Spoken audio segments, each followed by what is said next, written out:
nome do Pai, do Filho e do Espírito Santo. Amém. Eminência reverendíssima, irmãos no sacerdócio, irmãos em nosso Senhor Jesus Cristo. Neste domingo, após a festa da exaltação da Santa Cruz, nós lemos as palavras de Jesus no Evangelho segundo São Marcos, quando ele nos diz que quem quiser segui-lo deve tomar a sua cruz. Quem quiser ser seu discípulo, ir em seu seguimento, deve tomar a sua cruz e segui-lo.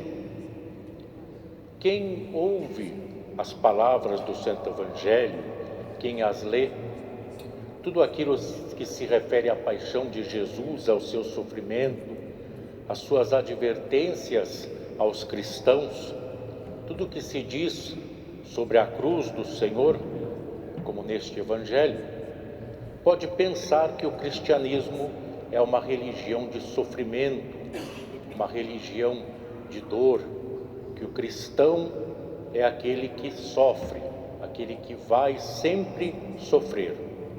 E não é verdade.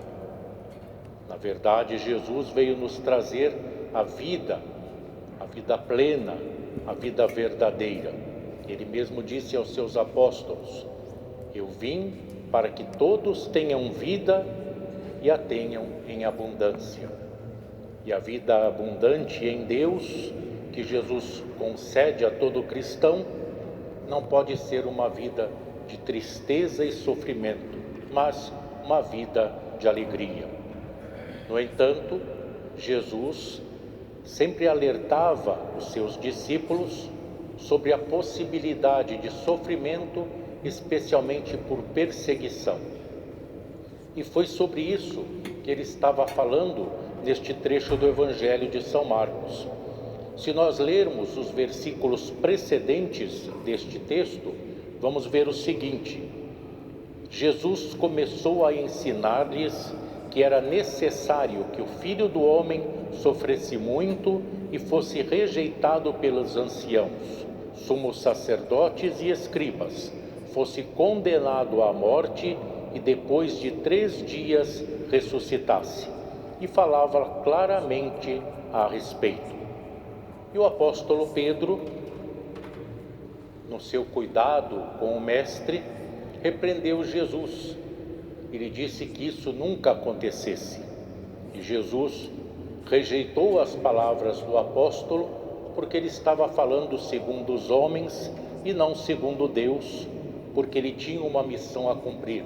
E essa missão passava pelo sofrimento e pela cruz. E ele já havia dito aos discípulos: o servo não é maior do que o seu senhor. Ou seja, o discípulo não é maior do que seu mestre. E se fazem isso ao Senhor, o que farão aos seus servos? E nós vimos na história da igreja a perseguição que houve em tantos momentos, começando por uma perseguição depois da morte de Jesus aos apóstolos, sendo o primeiro mártir, o diácono Santo Estevão, como nós vemos na leitura dos Atos dos Santos Apóstolos. Mas o que Jesus quer dizer com esta renúncia, com este tomar a cruz? Na verdade, nós podemos dizer que tomar a cruz pode ter sentidos diferentes para diferentes pessoas, mas implica sempre em renúncia a si mesmo. Negue-se a si mesmo, ou seja, colocar em primeiro lugar a vontade de Deus e não a minha, como nós costumamos fazer. Nós vemos que os discípulos de Jesus, os apóstolos, foram perseguidos. O apóstolo Paulo, em Tessalônica, sofreu com um tumulto provocado pelos judeus.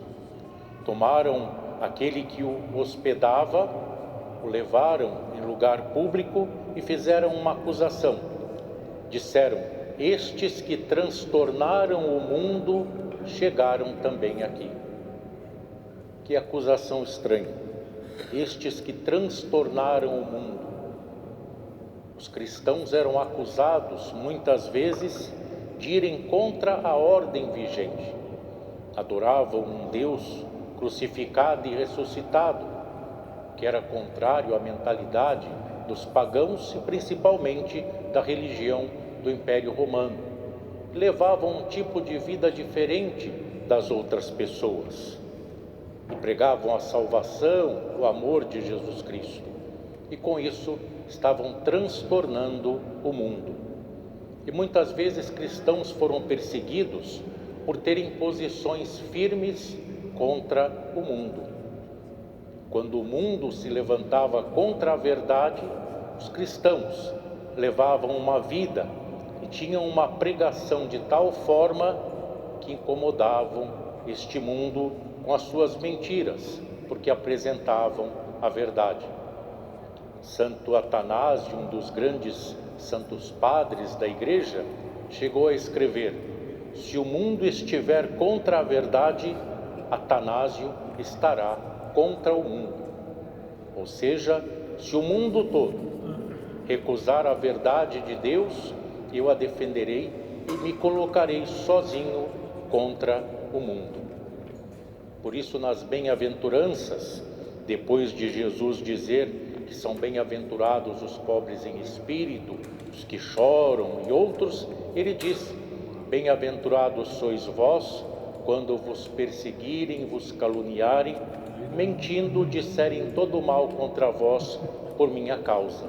Grande será a vossa recompensa nos céus.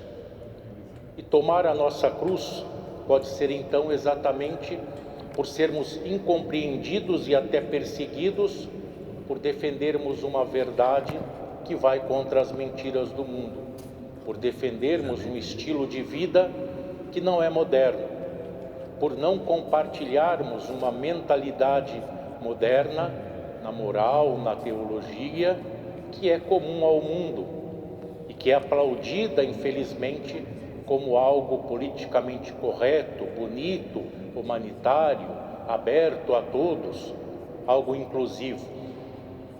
A fé cristã não é inclusiva. A salvação em Deus é inclusiva, mas mesmo assim para todos que a aceitarem. A fé cristã é uma fé que transforma. Se não transforma, não é a verdadeira fé cristã. O que Jesus disse àquela mulher pega em adultério, que queriam apedrejar? Primeiro, ele provocou o sentimento de culpa dos que queriam apedrejá-la. Se vocês não têm pecado, apedrejem. Quem não tem pecado, seja o primeiro a tirar uma pedra. Todos foram embora. E Jesus disse à mulher: ninguém te condenou, eu também não te condeno. E disse o mais importante: vá e não peques mais. Os que tinham um encontro com Jesus Cristo, com a sua graça, tinham as suas vidas transformadas pela fé em Jesus, como Zaqueu, que se arrependeu de todo o mal feito, que devolveu o dinheiro aos pobres, ele que havia ganho de forma desonesta. Isso se chama conversão, mudança de vida, volta para Deus.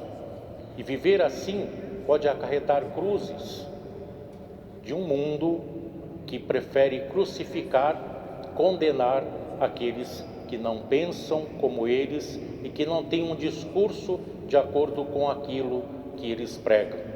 Porque o desejo da maioria dessas pessoas é que a igreja seja como o mundo, que tudo que há lá fora haja aqui dentro. Mas se for assim, nós não seremos cristãos.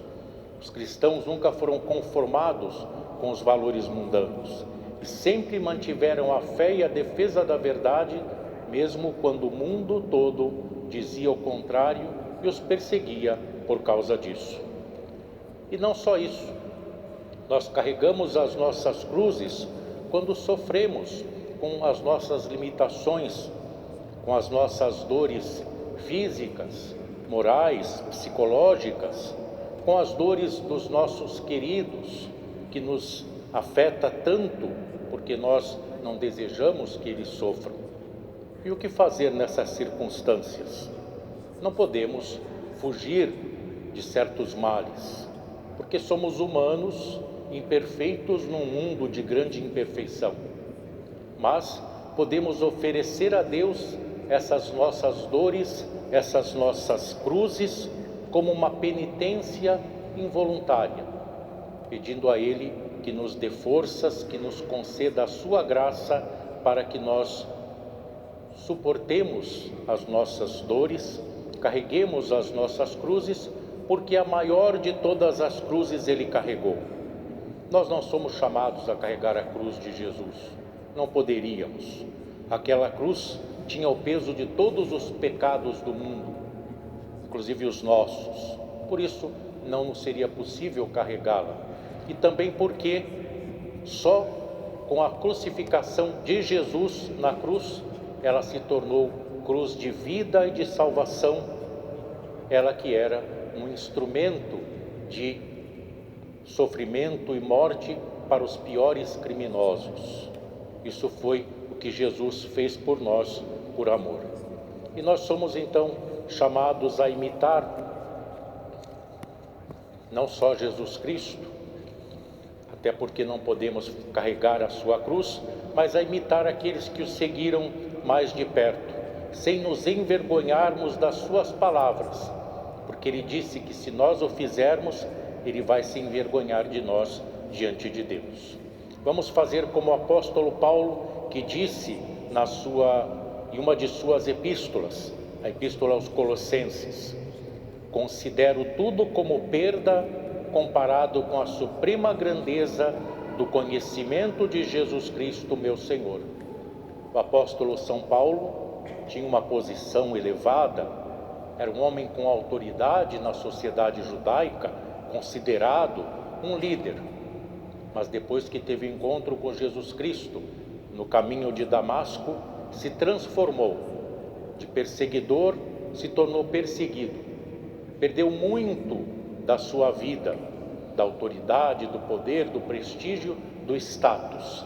Mas ganhou a Cristo e ele disse que isto era mais importante. Que nós também façamos assim, carregando as nossas cruzes a cada dia e agradecendo pela cruz vivificante, doadora da vida de Jesus Cristo. Em nome do Pai, do Filho e do Espírito Santo. Amém.